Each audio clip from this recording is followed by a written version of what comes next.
The downfall of Manchester United has been a very absorbing story for 12 years now. As everyone knows, this wretched old chapter began more or less with the departure of the club's most successful manager, Sir Alex Ferguson.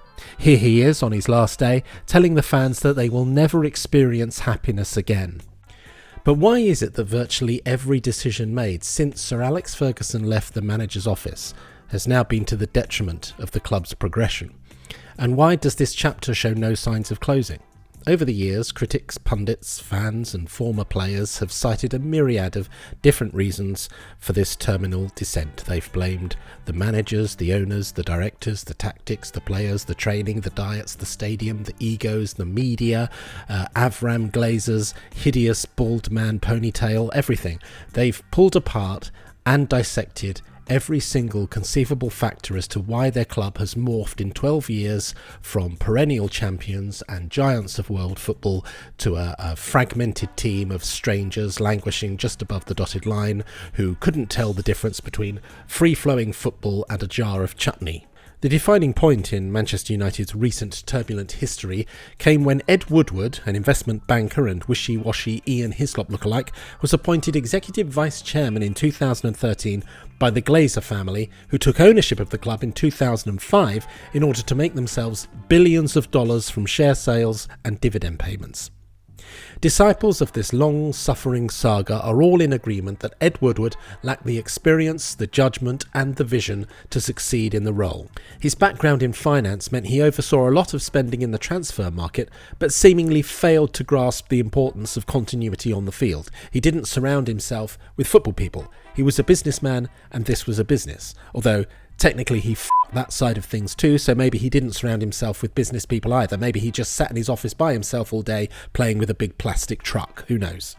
The pursuit of money is naturally the one overriding factor in the collapse of the club. The desire to increase United's status as a global brand was the priority above all else, and this is what lies at the heart of every single problem that has arisen since the departure of Sir Alex Ferguson and the promotion of Ed Woodward, who will almost certainly be played by Toby Jones in the inevitable ITV drama series about this utter shit show. But this is not simply a cut and dried tale of corporate greed over football heritage. This goes deeper. This has now become psychological.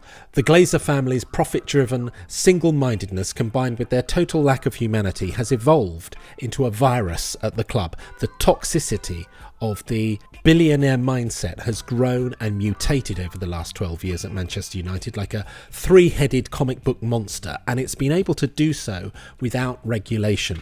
Billionaires refuse to be regulated. They are above the law. They will not take guidance. This is why billionaires often experience failure and success in equal measure. Look at Elon Musk. He turned Twitter into a nightmare fascist tech bro money drain, and most of his rockets are in the Caribbean Sea. Look at him in his stupid cap, standing there like an animatronic Nazi corpse. F*** him. Status breeds arrogance, and arrogance has infected the club from top to bottom.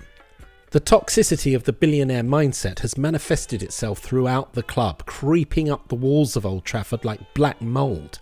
And it is irreversible. You can bring in wise, experienced managers, you can bring in young, trailblazing managers, you can buy in the most ambitious talent from abroad, you can bed in the most promising players from the academy, you can recruit the smartest technical directors in modern football. You could get Dumbledore to take a magic piss on the penalty spots, but you will only succeed in doing one thing: infecting them. The culture of greed that the Glazer family brought with them, where the global brand is more important than trophies and titles and heritage, has infused itself into every blade of grass, every brick, every blood cell at Old Trafford. It has transformed the club into a poisonous shipwreck of paranoia, self-preservation and hostility, and the tide will never turn so long as the owners and the mindset remain. Those infected by Manchester United do not display a common set of symptoms. It affects people differently. Imagine a school that is being poorly managed by the teachers.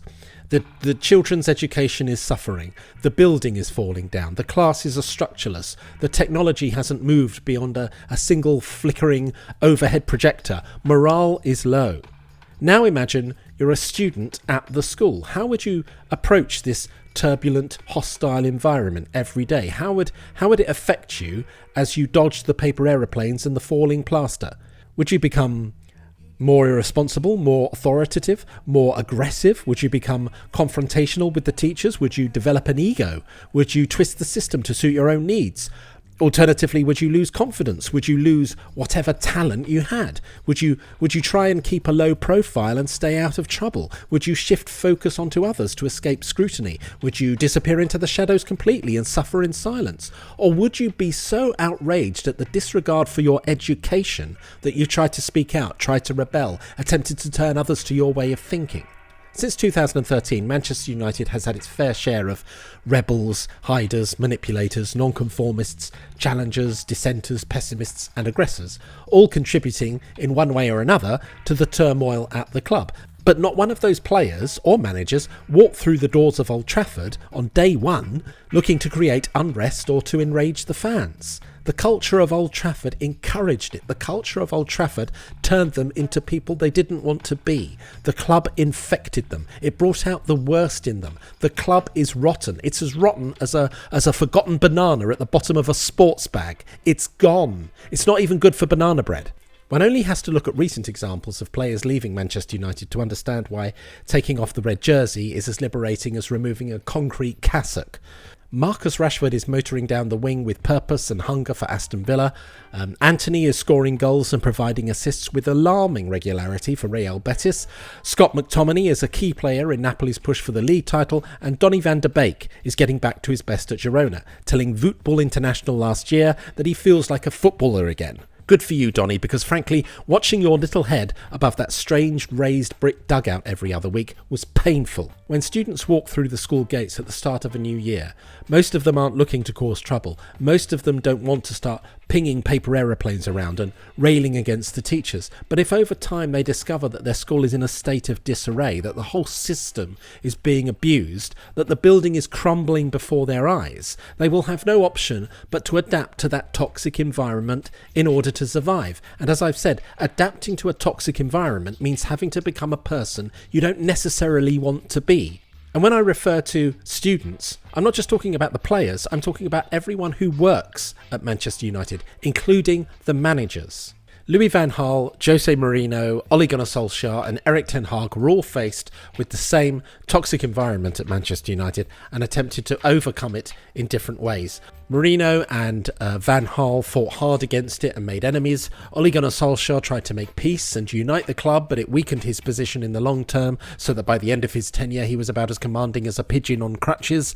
And Erik ten Hag found himself drifting hopelessly between the two extremes, like a discarded pair of swimming trunks in a choppy wave pool.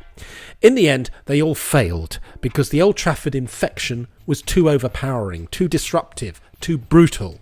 Ruben Amorim is currently trying to fight the tide, instilling his beliefs, his tactics, his methods, in the hope that the squad will adapt to his way of thinking. But it is as futile as trying to get a coherent point out of Owen Hargreaves. The squad is damaged, the players are damaged, because the club is damaged. Eventually Amorim will cut his losses and leave too. He may pick up a trophy or two, the club still knows how to grind out a jammy cup run, but he will never give the fans what they want, which is league titles. And that's not because Amorim is an incompetent or overrated manager, it's because Manchester United is a club that is now too destructive to have any kind of successful working relationship with any manager. If Arne Slot went to Manchester United rather than Liverpool last summer, he too would have been ground down and torn apart by the poisonous culture of the club. He too would have been struggling to make damaged players fit his system. He wouldn't look like he does now, all fresh-faced and twinkly-eyed with the most radiant glow emanating from his mesmerisingly smooth head. 6 months at Manchester United and he would have looked like a diseased potato, begging to be drop-kicked back to Feyenoord. Employees of Manchester United should hardly ever be targeted for criticism. The chaos and catastrophe that exists at the club can and always will be traced back to the boardroom, back to the Glazers, back to that nauseating bald man ponytail. Let's be clear, if Amorim stays on as manager and the ownership changes, he will shine. But that's not going to happen. Every day on a perpetual carousel of media platforms, you'll hear from fans, pundits, ex-players, experts and Owen Hargreaves talking about Manchester United's issues and how they need a change of tactics or a different goalkeeper or a new left-back or something else equally frivolous that will somehow miraculously turn their fortunes around. But discussing tactics and signings as a long-term solution to the problems at Manchester United is like winding a watch on the wrist of a corpse. Nothing will change so long as you have the Glazer family and their equally malicious co-owner Jim Ratcliffe in charge, spreading their virus, infecting the club, breeding hostility. Friendship, family, compassion, sport, respect, love, honour, history. These things just simply aren't important to billionaires. Profits and property are all that matters to them. Just ask their latest recruit and rising property developer, Gary Neville, whose vitriolic criticism of the club will no doubt diminish this year as he tries to cut himself a sizable piece of Radcliffe's Old Trafford redevelopment pie. Soulless modern glass buildings sold to global conglomerates that shuns the local community. Yummy yum yum. The Glazers' complete disregard and disrespect for the history of the club, for the supporters, for the staff, for the people of the city, has established this period as the most shameful chapter in the history of Manchester United, and perhaps the last chapter too. And a new stadium is not the answer either, by the way. It will change nothing. Not if it's carried out under this regime. If the students at our hypothetical school move from a crumbling wreck into a shiny new palace, but discover that the problematic teachers are still at the helm, still wreaking havoc, still kicking the lunch trays out of students' hands and crushing all hope in their path, what exactly is motivating them to behave any differently? The colour scheme? The lighting? The ergonomic chairs? That whole circus-shaped stadium sheath is awful anyway. Looks like a condom stretched over a vat of jam. The last 12 years of mismanagement at Manchester United is not just a warning to other football clubs. It is a warning to us all. The ethos of billionaires will eventually destroy communities all over the UK, all over the world, in the way that the Glazer family and Sir Jim Ratcliffe have ripped the heart out of Manchester United Football Club and turned it into a busted suitcase on the side of the road. Billionaires will destroy everything that matters to us in their pursuit of power and wealth and status. They will destroy what we love, and eventually they will destroy us. They have to be stopped before the virus at Old Trafford infects us all. All right, that's it.